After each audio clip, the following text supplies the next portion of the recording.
The moment I found out my sister sold our parents' grave plots, I couldn't breathe. I was standing at the cemetery office, holding the paperwork that proved something terrible had happened. The two graves side by side, where we buried Mom and Dad 4 years ago, were no longer in our name. Worse, I wasn't even allowed to visit them. A construction fence had been put up around the plot, and a new headstone was already there. I asked the worker on duty who approved this. There are people already buried there. He shrugged. All I know is someone paid cash, and a transfer was made. 2 new people were buried there last month. No, that can't be. My parents. I stopped. My heart raced like it wanted to rip out of my chest. The air around me felt heavy, thick, like I was being swallowed. I pulled out my phone, shaking. I called my sister, Dina. She picked up on the second ring, her voice cheerful. Hey, what's up? I took a breath. Dina, did you sell Mom and Dad's grave plots? There was a pause. Why? What are you talking about? I just want to visit them. The plots are gone.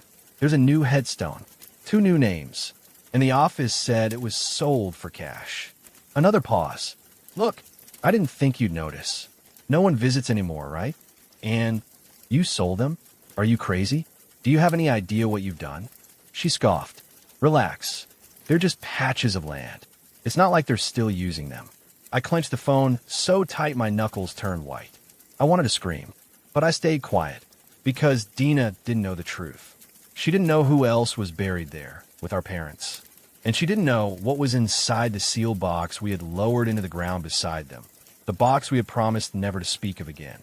And now it was missing. I looked at the cemetery fence one last time. Then I whispered, "You have no idea what you've done. It all started 4 years ago, right after Mom and Dad died. They were in a car crash, an accident that left nothing behind but burned metal and police reports. Dina and I were heartbroken. We buried them on the hill, just outside town, in a small, peaceful cemetery near the lake. We chose the spot together. We even paid extra to make sure the plots were protected. But something else was buried with them. Something we couldn't throw away. Something too dangerous to keep. That night, while the cemetery workers were gone, I returned with a small, black box. Inside it was a thick folder, a hard drive, and one very old, rusted revolver. I told Dina everything. She cried. She begged me not to do it. But in the end, we both agreed. It had to disappear forever. No one could ever find out what our father had done before he died. He wasn't just a man who taught us to ride bikes or made pancakes on Sundays. He was something else. A man with enemies. Dangerous ones. We buried the box between their 2 coffins and covered the ground. We swore it would stay secret. And for years it did. Until last month. Things had started going badly for Dina. Her real estate business was crashing.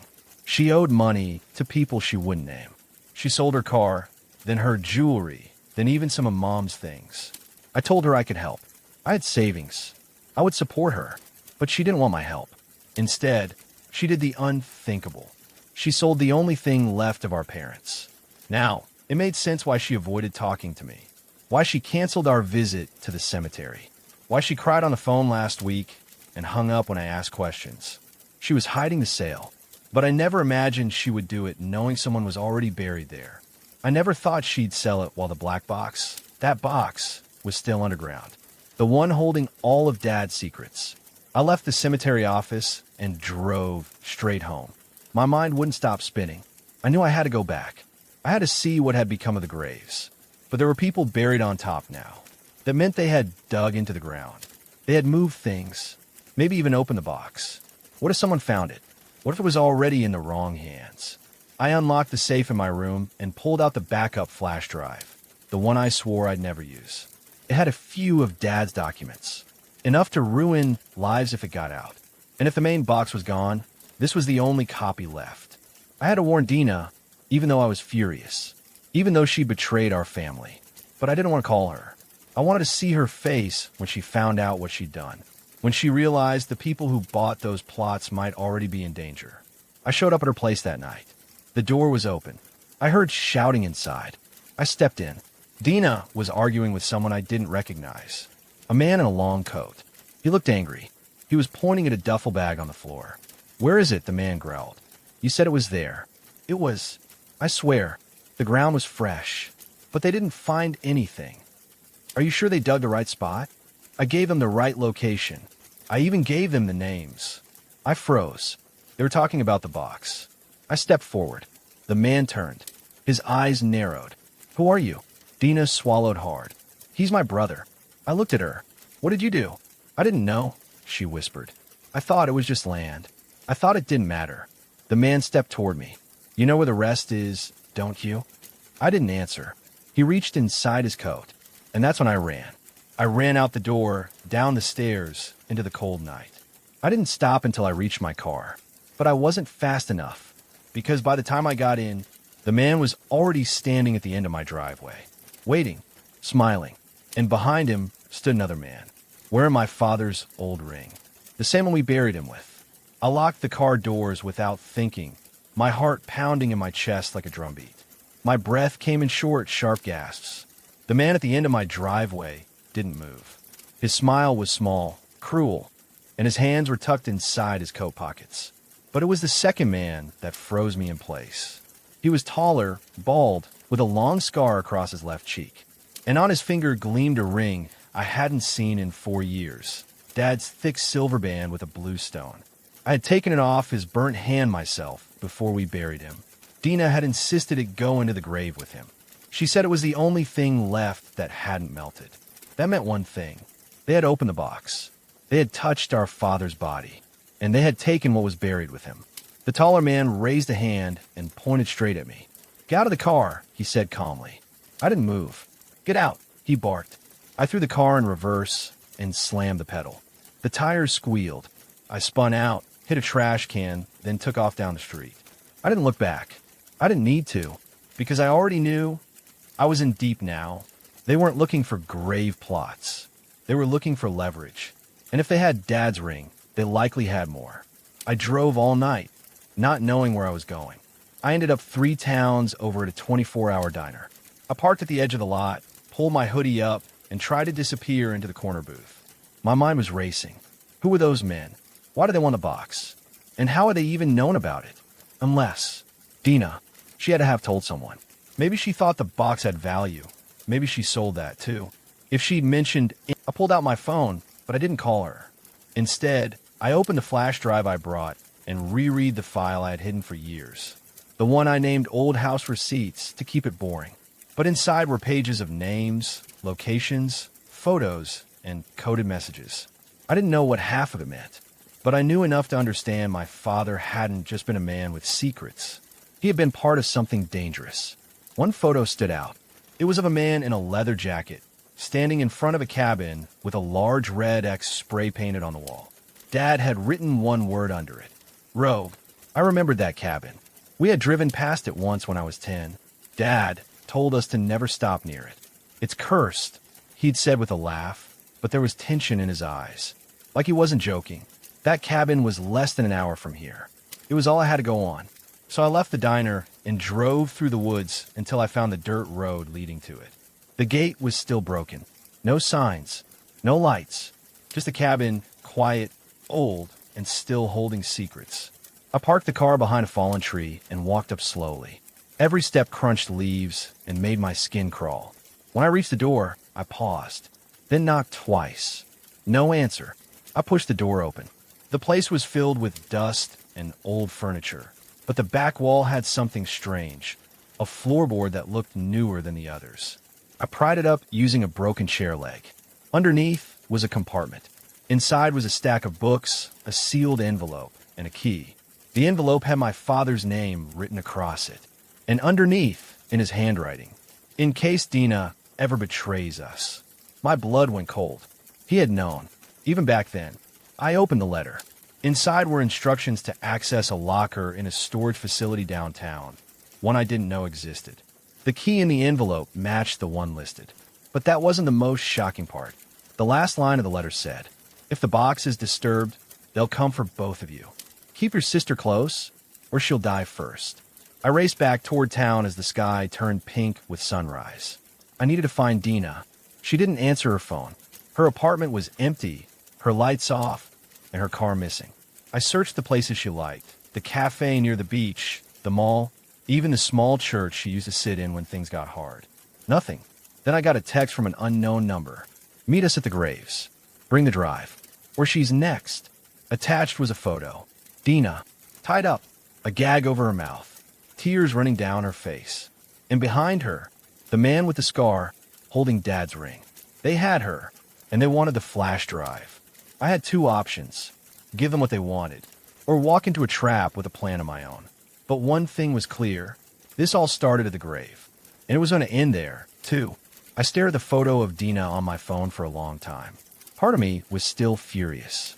Furious that she sold the plots, that she betrayed our parents' memory, that she unleashed something we had buried for a reason. But now wasn't the time for anger. Not when she was in danger. Not when those men had her. I drove straight to the cemetery. It was just past 6 a.m. when I got there. The sky was gray, and fog hovered over the grass like a ghost blanket. The construction fence around our parents' grave was still up, but now the gate was open. They were waiting. The man with the scar stood next to the grave, arms crossed. His partner, the one who tried to corner me, was pacing nearby. And there, sitting on the grass, her hands bound, her face bruised, was Dina. She looked up when she saw me. Her eyes widened. She shook her head quickly, as if warning me not to come closer. I stepped forward anyway. The man with the scar pulled out a gun and pointed it at me. Flash drive, he said. I raised my hand slowly. I have it. He nodded. Toss it here.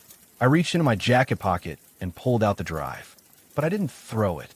I'll give it to you, I said, but only if you let her go. He chuckled. You're not in a position to make demands. I stayed calm. That's funny because I think I am. He raised an eyebrow. You dug up the box, I said. But you didn't find everything, did you? You got the ring, sure. Maybe some old papers. But you didn't find the real payload. His smile faded slightly. I pressed on. I have the key to the storage locker. You don't. I have the second part of the files. The ones your boss actually wants. Scarface's jaw tightened. Liar. Maybe, I said. But are you willing to risk it? He looked at his partner. Then he motioned for him to untie Dina. The second man hesitated, but eventually crouched down and started working on the ropes. I took one slow step forward. Another, closer to the grave now. I handed over the flash drive. He grabbed it and quickly slid it into his coat pocket. Then he smiled. You know, your father was a difficult man. Always hiding things. Always thinking 3 steps ahead. I said nothing. He betrayed us, he continued. We gave him a choice, and he chose to disappear. I narrowed my eyes. He didn't disappear. He died. He shrugged. People like your father don't die. They go underground. They wait. I frowned. What are you talking about? Scarface stepped closer, lowering his voice. Did you ever stop to wonder why the casket was so light? My heart skipped. He leaned in. You didn't bury your father. You buried what was left of the story. Before I could say a word, gunfire rang out. Not from us. From the woods. Bullets whizzed through the fog. The man with the scar dropped to the ground instantly. His partner yelled and ran toward the car. I dove for Dina, grabbed her hand, and pulled her behind a nearby gravestone. More shots. More shouting. Then silence. I peeked over the stone. The men were gone. Just gone. No sign of them. I looked around, stunned. Then I saw a figure walking out of the trees. Tall, in a black coat, limping slightly. His face was older, hardened, but I recognized him instantly. I couldn't breathe. It was Dad, alive, standing, real, not a ghost, not a dream. He walked right up to the grave and stared at the new headstone. Then he looked at me. You weren't supposed to come back here, he said quietly. I just stared, mouth open. Dina collapsed to her knees, sobbing. I buried you, I whispered. He nodded. You buried someone else. My legs gave out, and I sat down in the wet grass. I didn't even know what to say. Ow! I finally managed. I made a deal, he said. To protect you. To protect everything. By faking your death? I asked. Yes. I looked over at the gravestone, then back at him. So who's buried here? He was silent for a moment, then said, someone who deserved it. I felt sick. Everything I thought I knew was falling apart. But there wasn't time to process it, because behind us, a black SUV rolled through the cemetery gates. And whoever was inside wasn't coming to grieve. The black SUV rolled to a stop just a few feet from where we stood. Its engine purred low, and the windows were tinted so dark I couldn't see anything inside. Dad stood in front of us, shielding Dina and me with his body. The door opened slowly. A man stepped out, tall, clean-cut, wearing a gray suit and black gloves. He looked like someone who belonged more in a courtroom than a graveyard. But the way he walked told me he was dangerous. Calm, cold, controlled. He nodded once at Dad. Michael, my father, didn't respond. The man in the suit glanced at me. So this is the boy. Dad nodded slightly. And the girl, the man said, eyeing Dina with mild disgust. The one who sold the graves. Dina looked away, ashamed. The man smiled faintly. You caused quite the mess. Get to the point, Dad said, his voice steady. The man's eyes darkened. We came for what's ours. You already took the box, I said. The man laughed softly. That wasn't the box we wanted. My stomach turned. Then what? He looked at Dad. Tell them. Dad didn't answer at first. Then, slowly, he turned to us. What we buried was only part of it. The flash drive, the ring, the gun, those were decoys. Insurance. Insurance for what? I asked. To protect the real secret, Dad said. A ledger. A list of names. Some of the most powerful people in the country. Criminals. Politicians. Bankers. People this man, he pointed to the suited figure, would kill to keep hidden. Where is it? The man asked again. Dad said nothing. The man took a step forward and pulled a knife from his coat. You think I'm afraid to spill more blood, Michael? Dina whimpered. I stepped forward. Enough. You want a ledger? Fine, but you'll leave us alone after. Dad turned sharply. Don't do that. But I already have my phone out. I opened the secure folder on the flash drive copy I'd uploaded to the cloud last year. I clicked the file labeled Final Will. The screen filled with names, dates, documents, signatures. Back up, the man barked. I held the phone up. Take a photo. But that's all you get unless we walk away unharmed. He hesitated, then raised his phone and took several pictures. Now give me the original, he said. I don't have it, I replied. It's in a locker downtown. Only I know the number. The man glared at Dad. You always were a pain. Then he nodded to the SUV. Two more men stepped out, armed, guns drawn. Everything moved fast. Dad shoved Dina toward the fence. Run! I ducked behind a headstone as gunfire cracked through the air. The cemetery exploded into chaos. Dad returned fire from inside his coat, where he'd been hiding a weapon all along. I grabbed Dina and pulled her through the open gate. We sprinted through the wet grass, hearts pounding, bullets whizzing past us. We reached the car. I shoved her inside and peeled off, tires screaming. Behind us, more gunfire, more shouting, and as we sped down the road, Dina clutched her seatbelt with shaking hands. I thought he was dead, she whispered. I thought we buried him. I didn't answer, because I was too busy watching the rearview mirror. One of the SUVs had followed us, and they weren't giving up. I slammed the gas pedal down, weaving through the early morning traffic like my life depended on it, because it did. Behind us, the black SUV surged forward, pushing through cars, bumpers scraping, horns blaring. Dina gripped the dashboard and kept screaming. They're right behind us. They're gaining. I know. I shouted. We sped through a red light, barely missing a delivery truck. The SUV wasn't slowing down. These guys weren't amateurs. They were trained, focused, relentless. I thought you said they just wanted the files, Dina cried. They do, I said. But now they also want us dead. Why? Because we know too much. I swerved hard onto a side street, nearly clipping a mailbox. The SUV followed, tires screeching. I needed a plan fast. There was no way we could outrun them forever. I made another sharp turn, then another, until we reached the industrial district, an area full of old warehouses and construction zones. I pulled into a back alley and killed the engine. We sat in silence, breathing hard. Why are we stopping? Dina asked. They'll think we kept going, but we have to get off the road. We need to disappear. For how long? I turned to face her. Until I find that storage unit. Her eyes widened. The one from Dad's letter? I nodded. It's the only way to end this. We stayed hidden for a few hours, crouched behind pallets in an abandoned warehouse. I didn't know if Dad had made it out. I didn't know if they caught him or if he escaped. All I knew was that I needed to move fast. Using the code from Dad's letter, I searched through storage facilities in the area. One, located on 9th Avenue, had a unit registered under the fake name he always used when things got messy. Martin Hale. Unit number 93. I memorized the code, ditched the car in a public parking garage, and flagged down a taxi. The driver didn't ask questions. 30 minutes later, we arrived. The storage facility was quiet. Rows and rows of rusted roll-up doors under a steel roof. I walked to Unit 93, slipped the key into the lock, and paused. What if it's empty? Dina asked softly. Then we're dead. I turned the key. The door creaked open, and there it was. A single steel briefcase sitting on the floor, covered in dust, untouched for years. I stepped inside. There were no tripwires, no alarms. Just the briefcase.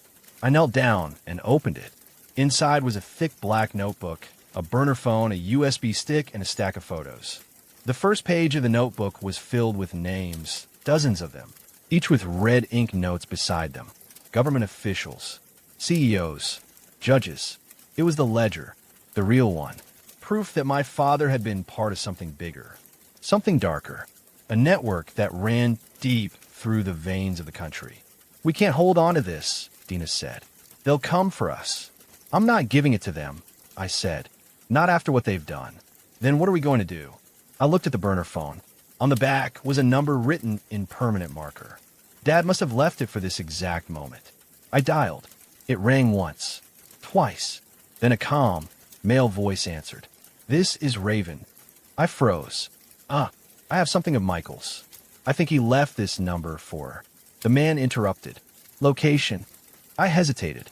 Storage World. 9th Avenue. Unit 93. Silence.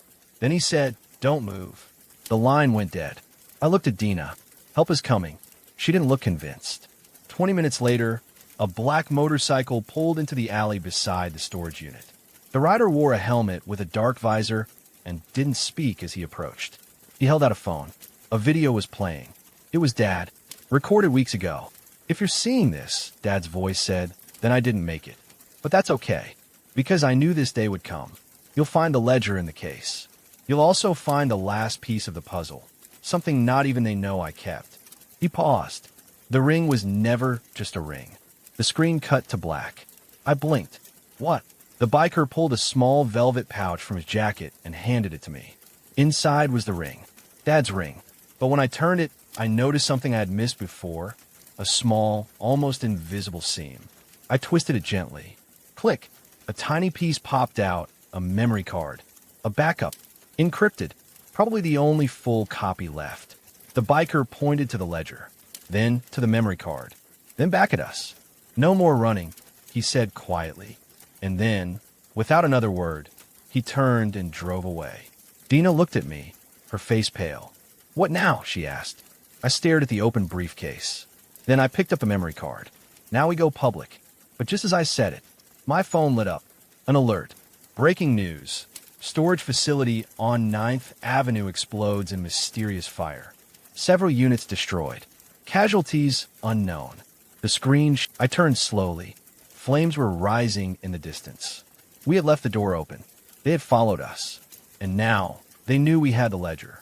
Smoke painted the sky red and black. We watched from a rooftop across the street as the storage facility burned. Fire trucks wailed below, trying to douse the flames. But Unit 93, the unit that once held our only protection, was now a twisted, smoking skeleton. They had tried to erase it, to erase us, but they were too late. I held the memory card tight in my fist. They didn't know we had the backup. Not yet.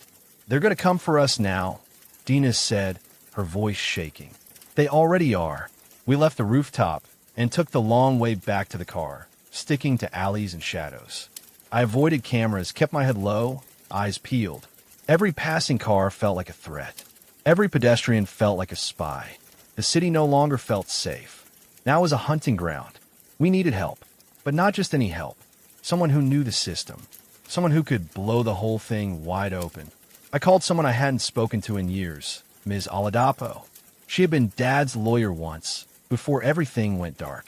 She used to visit our house in secret, always wearing sunglasses, always carrying a briefcase she never let go of. I remembered her telling me once, "Your father saved a lot of lives, but he also kept a lot of secrets. If anything ever happens, you come to me." I hope she still meant it. Her office was in a rundown building near the harbor, small, gray, and forgettable. Perfect for someone who didn't want to be found. She opened the door herself. Still wore the same sunglasses. She looked me up and down, then sighed. "Took you long enough." We sat across from her at a small round table while I placed the memory card and ledger on the table between us. "I thought he was dead," she said softly, flipping through the pages. "He is," I said. "In a way," Dina added. Ms. Oladapo looked at her.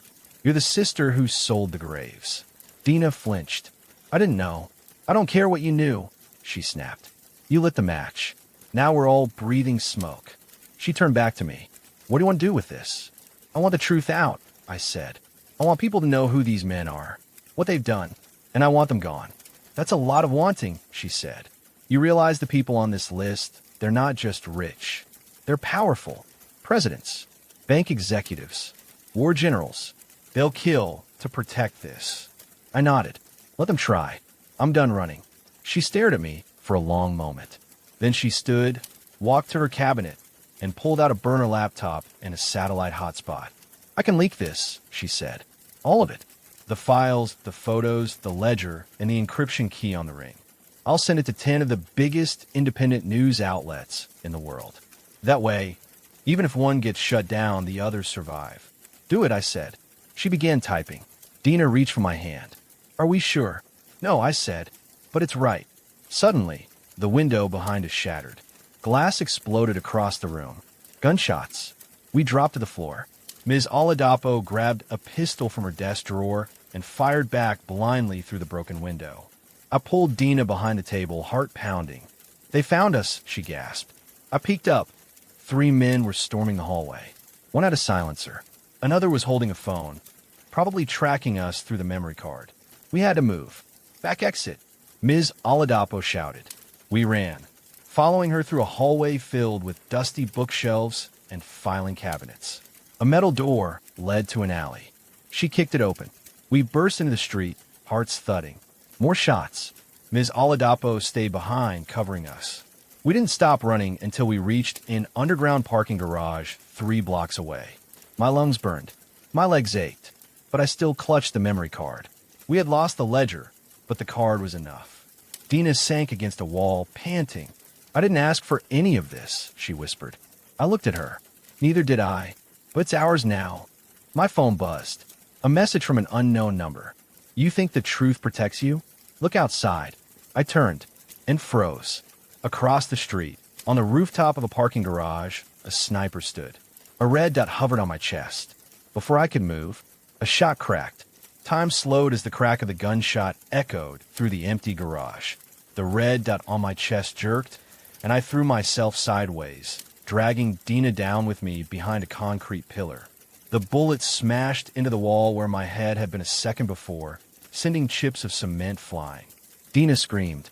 I held her close, my heart racing so fast it felt like it would explode. We were trapped. There was nowhere to run, no car to jump into, no friendly faces. Every shadow felt like a threat.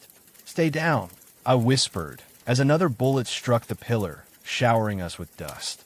Across the street, the sniper reloaded. I glanced around desperately for anything we could use. That's when I remembered the parking tickets in Dad's old wallet. The name on the pass wasn't ours. It was his fake identity. Martin Hale. I scrambled through my bag, found the wallet, and yanked out the pass. I saw the booth at the far end of the garage. Maybe, just maybe, there was a car inside. "Dina," I whispered, "when I say run, we go together." She nodded, terrified. I counted to 3. Another shot rang out, splintering the pillar. "Now!" We ran, keeping low, zigzagging through the maze of cars. The sniper fired again, but we slipped behind a delivery van and kept moving. We reached the booth. Inside, there were rows of keys hanging on the wall. I fumbled with the pass, scanning numbers, until I found one that matched. Space 27. We bolted to the space. There, dusty and silent, was a gray sedan, Dad's emergency car. I unlocked the door with shaking hands, shoved Dina inside, and jumped in the driver's seat. My hands barely worked as I jammed the key into the ignition. The engine sputtered, then roared to life. The snipers that flashed across the windshield. I ducked, threw the car into reverse, and peeled out, tires screaming. Bullets pinged off the trunk as I sped toward the exit ramp. We shot out into the street, narrowly missing a city bus, and tore away from the scene. My hands trembled on the wheel, but I didn't slow down. Dina sobbed beside me, holding her knees to her chest. We're never going to be safe, are we? She choked out. We can be, if we finish this. But how? They're everywhere. I didn't answer. Not yet, because as we turned onto the expressway, my phone vibrated again. Another message. The story will never get out. You have until midnight, or you'll join your parents. Attached was a live video feed. It showed Ms. Oladapo, gagged and tied to a chair. The camera panned across her office. Papers scattered, laptop smashed, blood on the floor. A voice came through the speakers.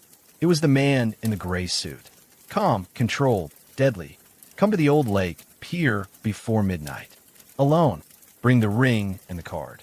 If you tell anyone, she dies. If you try to run, she dies. One chance, Martin Hale's son. Choose wisely. The feed went dead. I stared at the phone, shaking with fear and fury. They had her, and now it was all up to me. Dina reached for my hand. You can't go alone. I have to, I said. They won't stop until they get the card.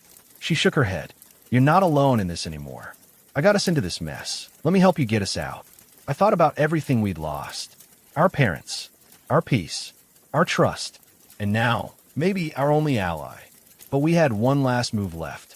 I checked the memory card, tucked it back into the ring, and handed it to Dina. If I don't come back, you get to the press. You leak it, even if it costs everything. She wiped her eyes. We'll do it together. But you're not going to that pier without a plan, right? I smiled a little, even though I felt sick inside. I have a plan. Dad always said, sometimes the best way to win is to make them think they've already won. We drove in silence, the sun setting behind us, the world shrinking to a single choice.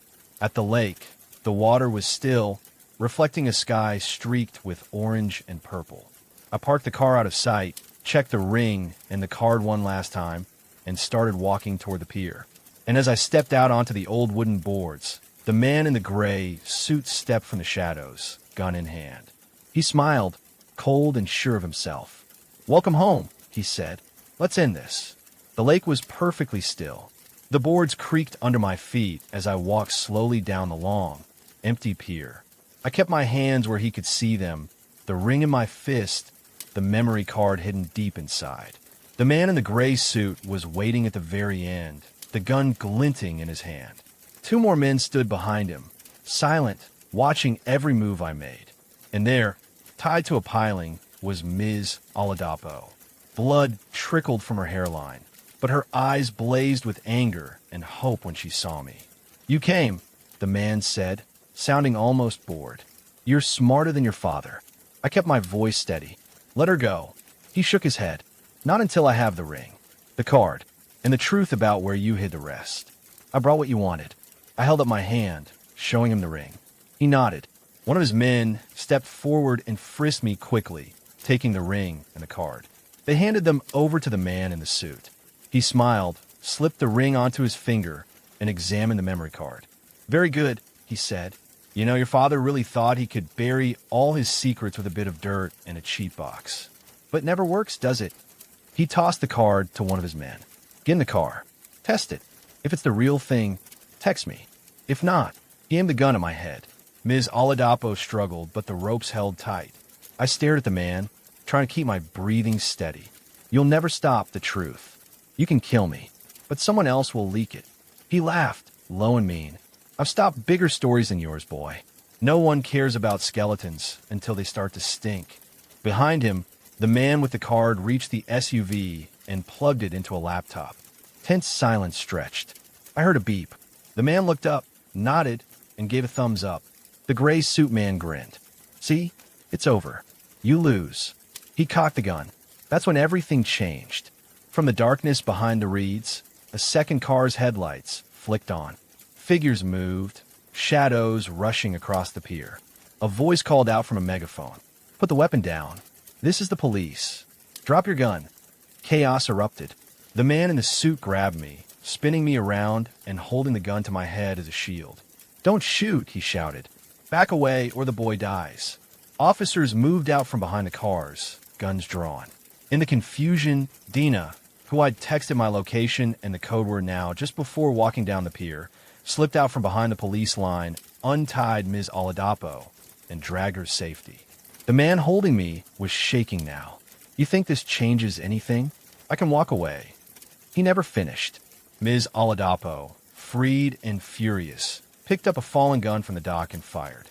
The bullet struck the man's arm. He screamed, and I broke free, diving to the planks. Police swarmed the scene, tackling the remaining men. The man in the suit tried to crawl away, but was pinned by two officers. I crawled to Dina and hugged her tightly, both of us shaking. Ms. Oladapo limped over, her face bruised but triumphant. It's done, she said softly. Sirens filled the air. The world spun, but I knew it was finally over. In the days that followed, the files from the memory card went viral.